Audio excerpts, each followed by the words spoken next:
Okay, Assalamualaikum warahmatullahi wabarakatuh. The Honorable, my lecturer, and my beloved audiences, good morning. May God always give us His blessing. First of all, I would like to thank all the audiences here for the chance to deliver my short speech. The title of my speech today is Stop Abusing Child.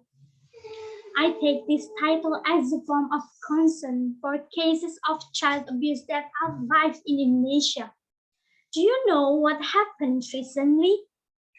Yes, the abuse and torture that occurred in orphanage children in Malang. Also, a girl has been harassed by their own family. I don't know why there have been so many cases of abuse against children and women in Indonesia recently. That's too embarrassing.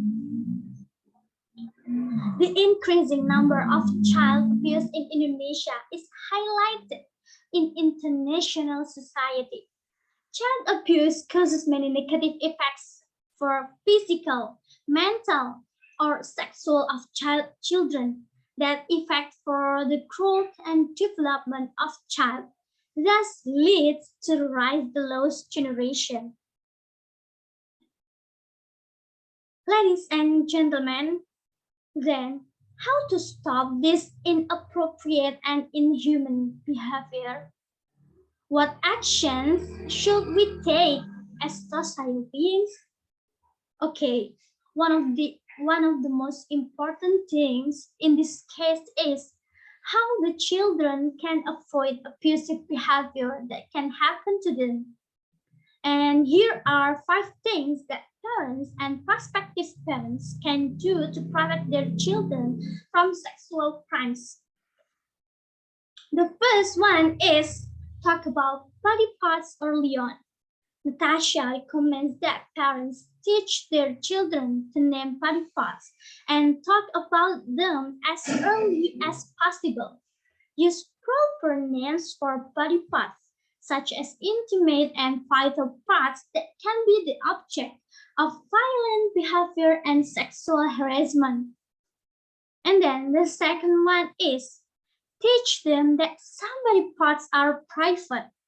Tell your child that their private parts are called private because they are not for everyone to see. Explain that only mom and dad can see them naked, while no one else can. Other people outside the house should only see them in their clothes.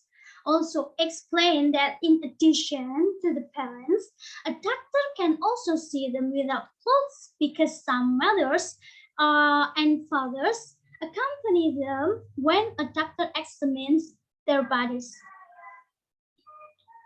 And then the third one is teach the boundaries of the child's body. Tell them straightforwardly that no one should touch their body parts. There is no one should ask them to touch other people's private parts. And then the fourth one is tell your child that body secrets are not okay. Most perpetrators will tell the child being the target of sexual abuse to keep it a secret. This activity is often even done in a very polite manner. Tell your child that no matter what other people say, body secrets are not good and they should always tell parents if someone tries to get them to keep secrets about their bodies. And then the last, tell children that no one should take pictures of their private body parts. This one is often forgotten by parents. There are so many sexual crimes out there that indirectly make children the victims of sexual abuse. One of them is the behavior of pedophiles who like to take and trade photos of naked children in online. If you have this, children are at risk that was never imagined before. Tell the kids that no one is allowed to take photos of their private parts. Okay, in fact, apart from these five things, there are many ways that can be done to avoid sexual abuse in children. Ladies and gentlemen, under the leadership of WHO, a group of 10 international agencies have developed and endorsed an evidence-based technical package called INSPIRE, 7 strategies for ending violence against children. Supposedly, the Indonesian state is also obliged to apply this principle. The 7 strategies are: first is implementation and enforcement of laws.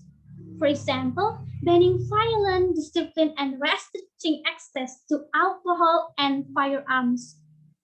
And then the second one is norms and values change. For example, altering norms that condone the sexual abuse of girls or aggressive behavior among boys. And then the third is safe environments, such as identifying neighborhood hotspots for violence and then addressing the local causes through problem-oriented policing and other interventions. And then the fourth one is parental and caregiver support. For example, providing parent training to young and then first-time parents. Okay. Uh, then income and economic strengthening, such as microfinance and gender equity training. Then response service provision, for example, ensuring that children who are exposed to violence can access effective emergency care and receive appropriate psychosocial support. And the last one is education and life skill, such as ensuring that children attend school and providing life and social skills training. Ladies and gentlemen, the 7 principles must be carried out optimally and in tandem so that in the future there will be no more cases of violence against children. That's very disturbing and worrying. Ladies and gentlemen, I think that's all I can say. Thank you so much for the attention. I hope that in the future, no more Indonesian children will be abused.